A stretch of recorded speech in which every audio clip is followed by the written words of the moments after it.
Almost a century had passed after Columbus discovered the American continent before British colonists sailed for the New World. But gradually they began to establish settlements. Jamestown in Virginia was already 13 years old when friends ashore waved goodbye to the Mayflower as the ship left England for America in 1620. By the 17th century, the journey held no shapeless terrors. Settlers did not expect to be swallowed up by a sea serpent, nor to sail off the edge of the earth. But the realities of the voyage were grim enough. Many would fall victim to stormy seas. Others would die with their dreams in the rat-infested hold of a crowded ship. Yet still they came, lured by advertisements such as this one. In America, they believed they could create a better world than the Europe they had left behind. A continent convulsed by religious wars and blighted with poverty. Here in a new land, wild but magnificent in its wildness, they would build a new life. And here, though none could foresee it, they would found a great nation.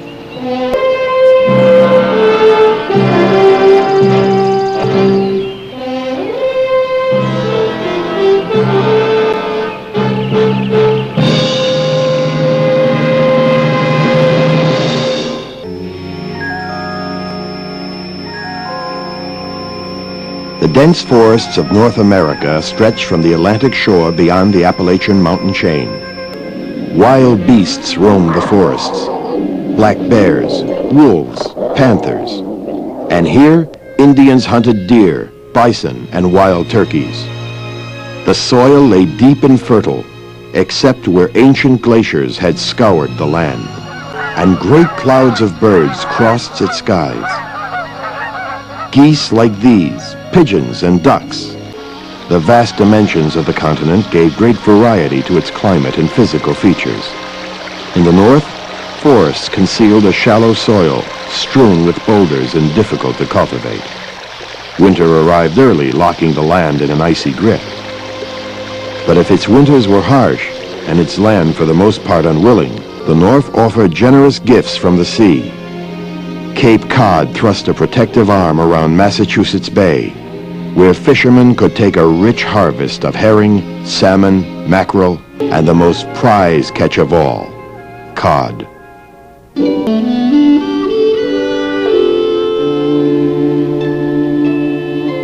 To the south, in the Middle Atlantic belt, the land became gentler and easier to work. Indian corn and other grains flourished in the fertile valleys. The Hudson and other broad waterways provided highways into the dark interior, and a means of shipping out timber and furs from animals like the beaver. Deeper south, the climate became warmer, until in coastal Carolina and Georgia, the land took on a subtropical appearance. The coastline here was a shadowy marshland, pierced by slender cypresses and draped with Spanish moss. Inland from the sea, the swamp and marsh gave way to the southern Piedmont, a hilly backcountry of rich red clay. In the 16th century, the continent of North America was one of enormous size and variety, rich yet demanding a price for sharing that richness. Whoever entered it would be tested by its wildness. Some would emerge stronger as a result. It was April of 1607 when, after a voyage of over 4 months, a group of 104 English settlers reached Virginia. Rowing to shore, they set up a cross and thanked God for their safe arrival. After about 2 weeks of exploring and meeting Indians, the Englishmen began unloading their tools and provisions on a low, marshy island in a river known today as the James. Here the ships could be moored in deep water close to the shore, providing a refuge in case of attack.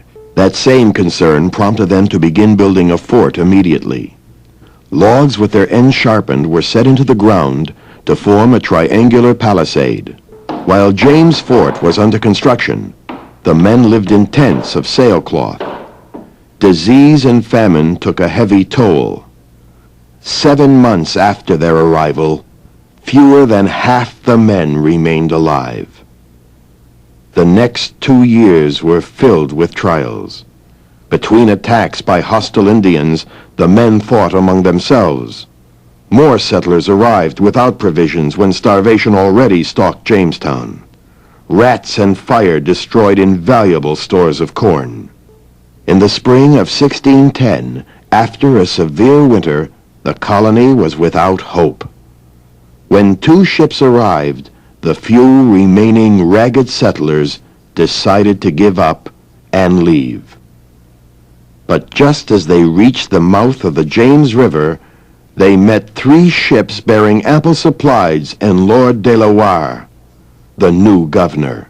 With renewed hope, they turned back and set about rebuilding Jamestown. As more people arrived, the original fort could not contain them all, so half-timbered houses like this one were built nearby. In 1612, John Rolfe found that mild tobacco could be grown at Jamestown. At harvest, the leaves were carefully picked from the plants and carted off to hang in sheds for drying. Packed tightly into barrels, the golden brown cured leaves were shipped to England. At auctions there, the product commanded a price so high that tobacco fever swept Jamestown. Even some streets were dug up and planted with tobacco.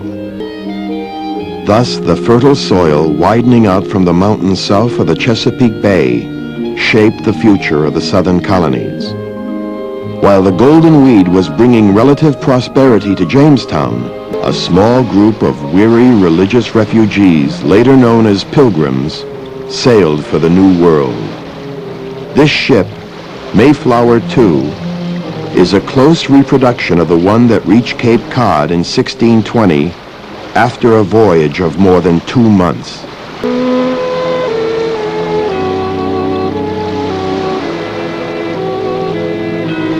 Bitter north winds of December had already begun to gust as Pilgrims set out in the Mayflower shallop, a boat like this one, to explore the coast. When the dreadful winter months had passed, only about half of the original party of 102 survived. But they built their settlement and kept it alive. They cut trees and sawed them into lumber for their houses, as these men are doing at Plymouth Plantation, a careful recreation of the original settlement. The dense forests, so near to a sea rich with fish, would eventually provide lumber for ships as well. But for the first few years at Plymouth, the Pilgrims had little time to build more than a fort and homes. First, they completed the walls and roof framing, as on this Plymouth plantation house.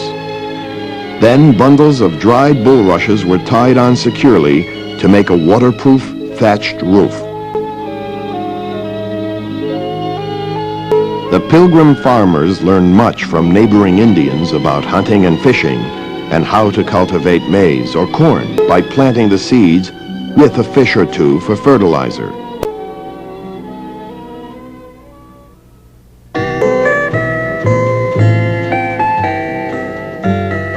While Plymouth slowly grew to moderate prosperity, a great migration of English Puritans settled other towns and villages near Massachusetts Bay. Single-minded in their determination to build a commonwealth of saints, the Puritan fathers moved swiftly to correct any fault or punish any sin. This man carries water. If done on the Sabbath day, the chore could bring a fine or a public whipping. Recognizing the need for educating religious leaders, the Puritans founded Harvard College in 1636. And they were concerned for the souls of the Indians too. This page comes from a New Testament translated into the Algonquin Indian language and printed at Cambridge in 1636.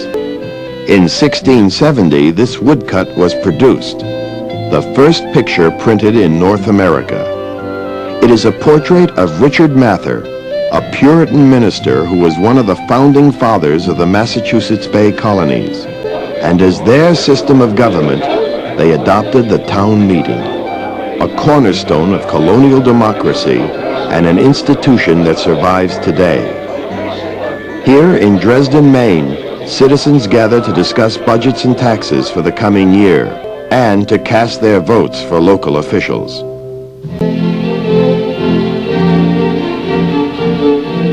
Between the colonies of Massachusetts Bay and the tobacco growers to the south, the Atlantic coastline broke into a series of fine estuaries and protected natural harbors. Here evolved the middle colonial trade centers such as New York, still the Dutch city of New Amsterdam in the 1650s. Several thousand English, Dutch, and Swedes had already settled along the Atlantic coast in 1682, when William Penn stepped ashore in his Quaker colony of Pennsylvania. Within a few days of his arrival, Penn met with Indians, paid them for their land, and signed a treaty with them. His liberal policies and his fair treatment for all men would make Philadelphia, his well-planned city of brotherly love, one of the fastest growing and most prosperous cities in the colonies. Artisans and laborers from all Europe brought valuable skills to the colony. By 1775, under the leadership of Benjamin Franklin, Philadelphia would mature into the New World's largest city. But in 1702, the town was still hemmed in by forests that stretched to the horizon. Here and throughout the British colonies in North America, men had come to terms with the wilderness. The starvation, disease, and other hardships that had claimed the lives of so many early settlers had not prevented more men and women from testing themselves against this new land.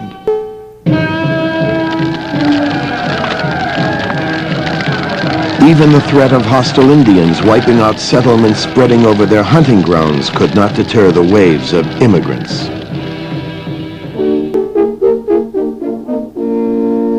By 1700, the colonies had planted the seeds of freedom and democracy, though it would be years before they came to maturity. Dresden, Maine, and many other New England communities would be holding town meetings 2 centuries later. The cultivation of tobacco would soon foster the development of plantations or large estates such as Gunston Hall in the southern colonies. Demanding much care and attention, tobacco also required cheap labor. By the end of the 18th century, thousands of Africans had been shipped to the New World and sold into bondage. The establishment of slavery would bring a curse upon generations to come, on master as well as servant. But few colonists foresaw those consequences. And from the great landholdings, such as Mount Vernon, would come many leaders already experienced in directing the complicated affairs of their estates. And so, in the early 18th century, the future looked bright indeed.